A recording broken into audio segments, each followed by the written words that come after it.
జయశంకర్ భూపాలపల్లి జిల్లా కాళేశ్వరంలో సరస్వతి అంత్య పుష్కరాలు అత్యంత వైభవపేతంగా 12 రోజుల పాటు నిర్వహించనున్నారు. 12 రోజుల పాటు జరిగే పుష్కరాల కోసం కాళేశ్వరం ముక్తేశ్వర ఆలయం త్రివేణి సంగమం వద్ద ఏర్పాటు చేయడంతో ఆధ్యాత్మిక శోభ సంతరించుకుంది.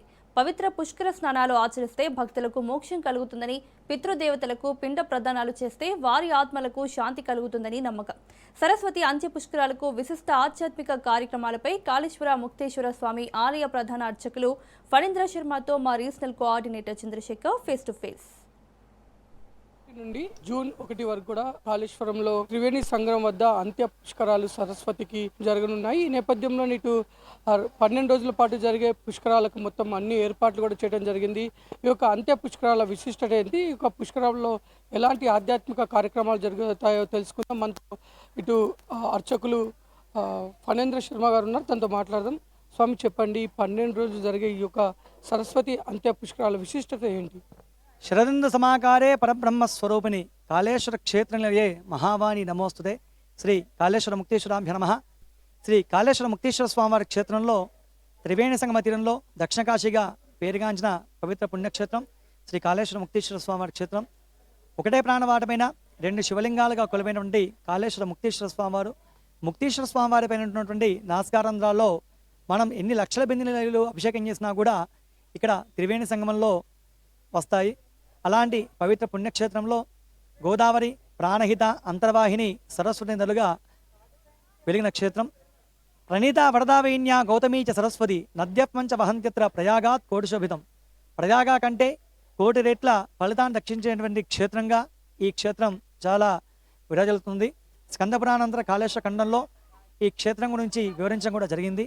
అలాంటి ప్రయాగ కంటే కోటి యజ్ఞాలు దక్కించిన క్షేత్రం కాబట్టి ఇక్కడ సరస్వతి నది పుష్కరాలు గత సంవత్సరం మే 15 నుండి 26 వరకు కూడా నిర్వహించగలిగింది. చివరి 12 రోజులు అంత్య పుష్కరాలు కూడా చేయడం జరగబోతుంది. రేపటి నుండి 1వ తారీఖు వరకు ఈ 12 రోజుల పాటు జరిగే అంత్య పుష్కరాల్లో భక్తులందరూ కూడా విచ్చేసి పుష్కర స్నానం ఆచరించి అందరూ కూడా పుణ్యతులు కాగలరు. రేపు ఉదయం అరుణోదయ వేళ 5:47 కంచికామకోటి పీఠాధిపతులు శ్రీ శంకర విజయేంద్ర సరస్వతి స్వామివారి మొదటి స్నానం ఉంటుంది. దాని ముందు గణప పూజ, పుణ్యావాచనము, అలాగే పుష్కర ఆవాహన, బృహస్పతి గ్రహ ఆవాహన అవన్నీ కూడా ఉంటుంది. అనంతరం స్వామివారి మొదటి స్నానం అనంతరం భక్తులందరూ కూడా స్నానావాచరించి ఆ కాళేశ్వర ముక్తేశ్వర స్వామి దర్శించి అందరూ కూడా పుణ్యతులు కాగలరు. ఈ 12 రోజుల పాటు ప్రతిరోజు కూడా ఒక్కొక్క దేవతా హవనం ఉంటుంది. మొదటి రోజు గణపతి హోమంతో, మిగతా రోజులలో సుబ్రహ్మణ్య షడాక్షరి హోమము, మృత్యుంజయ హోమము, ధన్వంతరి హోమము, అలాగే 12 రోజుల పాటు ప్రతిరోజు కూడా ఒక లఘురుద్రం, 11వ రోజున మహారుద్ర యాగం ఉంటుంది. చివరి రోజున లఘుచండీ హోమము, అలాగే మహాపూర్ణావతి కార్యక్రమం కూడా నిర్వహించడం జరగబోతుంది. అలాగే ఈ 12 రోజుల పాటు మొదటి ఆది పుష్కరాల్లో నిర్వహించినట్టుగా కాశీ పండితుల చేత విశేషంగా నదీ హారతి కార్యక్రమం కూడా నిర్వహించడం జరుగుతుంది. అలాగే తొలిసారిగా ఈసారి 12 రోజుల పాటు తెప్పోత్సవాన్ని కూడా నిర్వహించడం జరుగుతుంది. కావున భక్తులందరూ కూడా విచ్చేసి కాళేశ్వర ముక్తేశ్వర స్వామి క్షేత్రంలో త్రివేణి సంగమ తీరాన ఈ సరస్వతి నది అంత్యపుష్కర స్నానం ఆచరించి కాళేశ్వర ముక్తేశ్వర స్వామి దర్శించి అందరూ కూడా పునీతులు కాగలరు. స్వామి, మామూలుగా పుష్కర స్థానంతో పాటు ఇటు ఎవరైతే ప్రజలు భక్తులు వస్తారో ఇంకా ఎలాంటి ఆధ్యాత్మిక కార్యక్రమాలు జరుగుతాయి? ఇక్కడ ఒక పుష్కర స్థానమైనా దాంతోపాటు ఇంకేమన్నా అక్కడ కార్యక్రమాలు జరుగుతాయి? పుష్కరంలో 33 కోట్ల దేవతలు కూడా ఈ 12 రోజులు ఆవాహన ఉంటారు కాబట్టి మనము పూర్వజన్మ సుకృత దోషాలన్నీ కూడా పోవడానికి ముఖ్యంగా ఈ పుష్కర స్నానం ఆచరించడం, అలాగే ఈ 12 రోజుల పాటు పితృదేవత పిండ ప్రదానాలు, తిల తర్పణాలు చేసుకోవడం వల్ల పితృదేవత శాప విముక్తి కూడా జరుగుతుంది.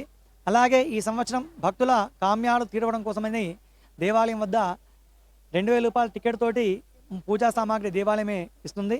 ఈ 12 రోజుల పాటు ఒక్కొక్క దేవతా హవనం కూడా నిర్వహించడం జరగబోతుంది. కాబట్టి ఈ పుష్కర స్నానం ఆచరించి ఈ హోమాల్లో అలాగే మహారుద్ర యాగంలో కూడా పాల్గొని భక్తులందరూ కూడా కాళేశ్వర ముక్తేశ్వర స్వామి దర్శించడం వల్ల వారి యొక్క పాపాలన్నీ కూడా నివృత్తి అవుతాయి.